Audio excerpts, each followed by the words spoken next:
mi gente, ¿cómo están? Mi nombre es Alba Mar, me pueden decir Alba. El canal se llama Seriela, estamos aquí para hablar de libros, algunos de ellos en español, desde Puerto Rico. Hello, my name is Alba Mar, you may call me Alba, channel name is Seriela. We're here to talk about books and some of them in Spanish from Puerto Rico. And did you see what happened? Now I can move? Yeah. I have the best children in the whole wide world. And they just, pamper me with all sorts of goodies.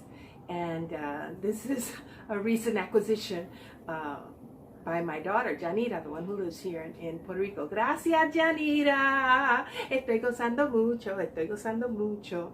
Okay, this is an update, really quick, about what I read in this fantastic month of April. And what I will try to read in May. What did I finish in April? Have it all jotted down here in my handy dandy refrigerator calendar. Yeah.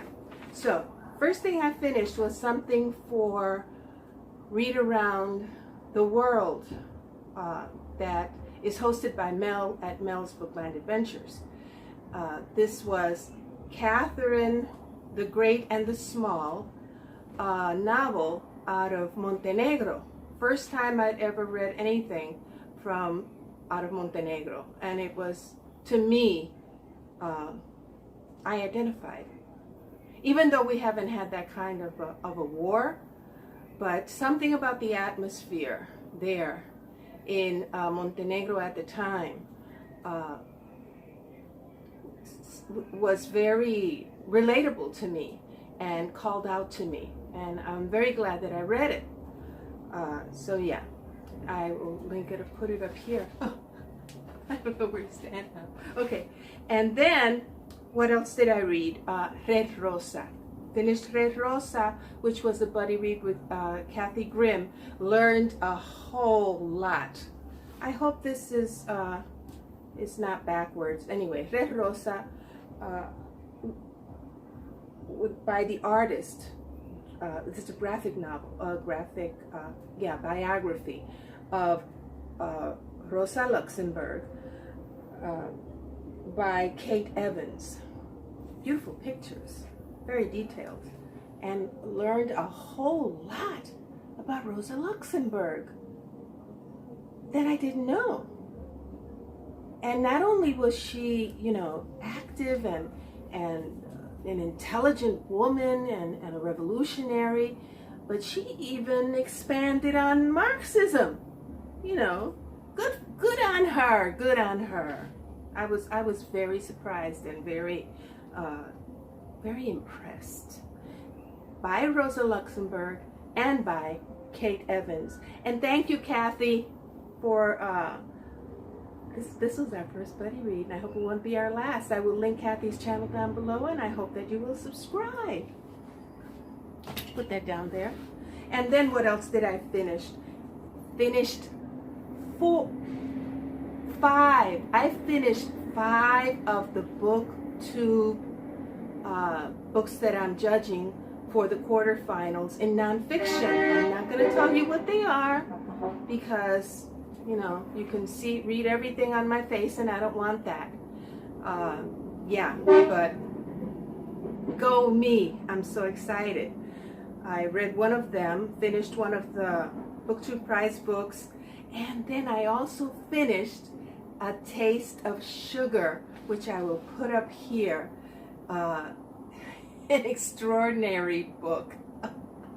I got to read. It's been recommended repeatedly by Lisa at Literary Latinx. I will link her channel down below. Hi, Lisa. And I'm glad that I finally got to read it. It's about family in Puerto Rico around the turn of the last century, and it deals with poverty issues in the mountains. It starts off, if I'm not mistaken, it starts off in the mountains, coffee, and then with the invasion, and then with the hurricanes, and then with the devaluation of Puerto Rican money and the land grabs, all of that, what happens. And the surprise for me towards the end was just extraordinary. I loved it. Really, really, really enjoyed that book.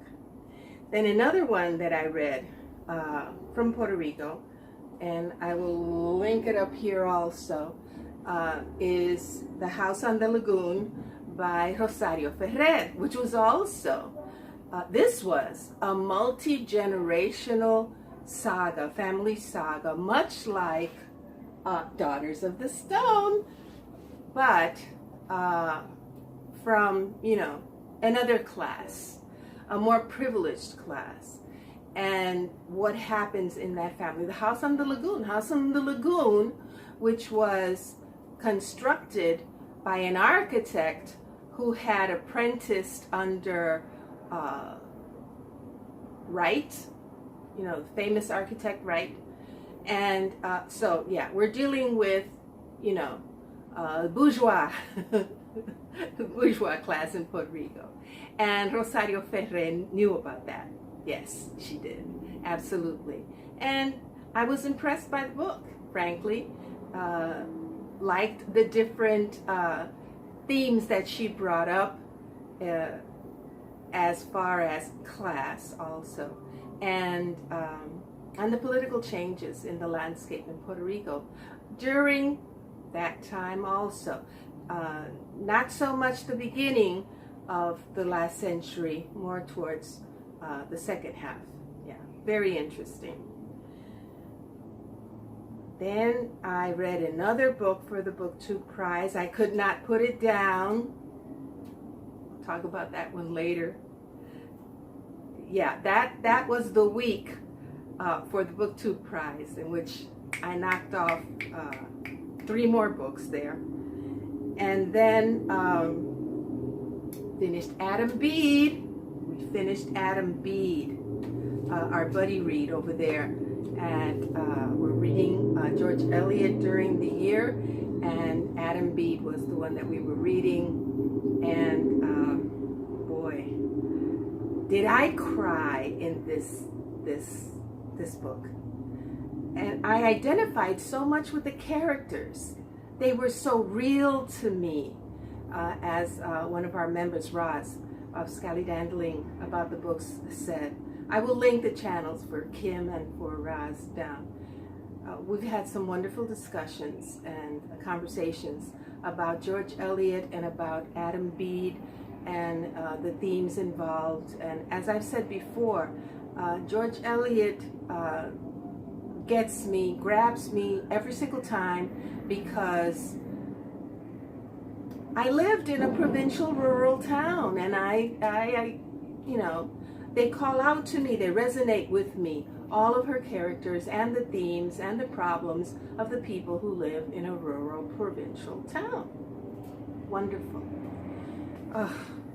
Count how many times. Grab a drink every time I say wonderful.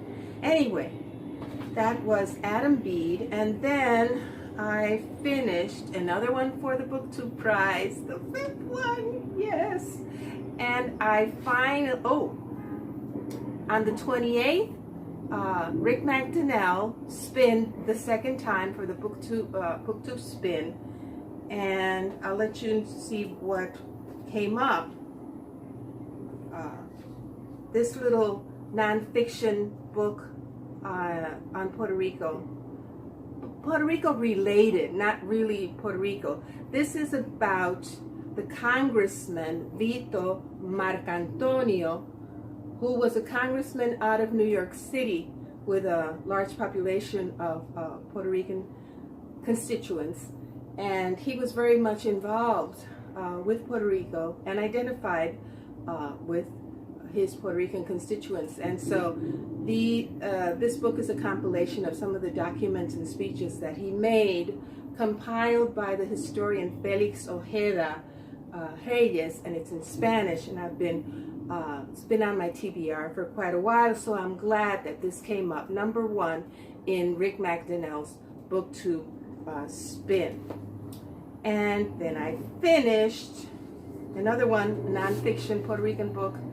Finally finished also in Spanish, Raymond Dalmau, from Harlem, Puerto Rico, about Puerto Rican basketball great star and coach Raymond Dalmau, who started off his career as a young boy in playing in East Harlem, in Spanish Harlem, and was already a basketball star in high school when he was scouted as a 17-year-old, I think it was, and came down to play for a team in Puerto Rico, and stayed and made his life. And yeah, of all the sports, my favorite is basketball.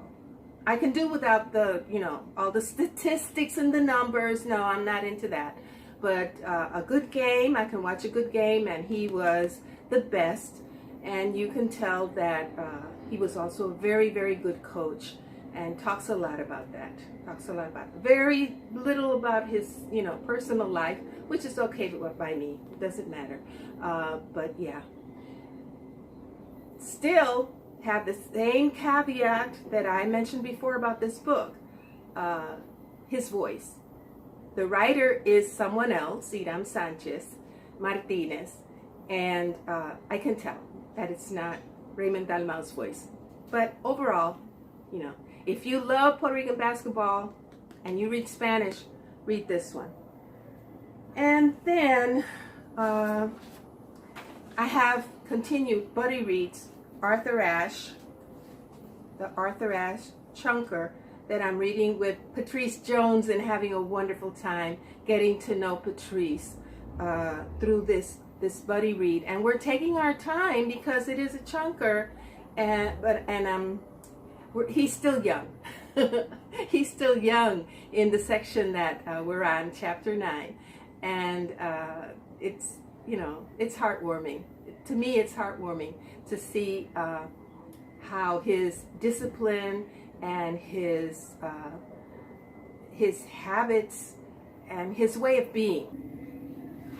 Okay, and before my phone goes off again, we're continuing with Wolf Hall that we're reading over there with Kim also. The whole trilogy will be read this year, and this is my second time with Wolf Hall, giving it another chance to see what the hype is all about. And then I don't know, I'm reading for Aussie April The Eye of the Sheep, and it has grabbed me and it won't let go. It's about a little boy on the autism spectrum in a dysfunctional family, and I am loving it. And the narrator, I'm doing the combo, the narrator is fantastic. And continuing also with these truths in which I'm very far behind, but I'll catch up, no problem. Taking it easy. And that's it, because you already see the phone cut me off once, and I won't let it do it again. Take care, everybody. Keep on reading. Cuídense mucho, mi gente. Sigan leyendo. Los quiero mucho. Adiós.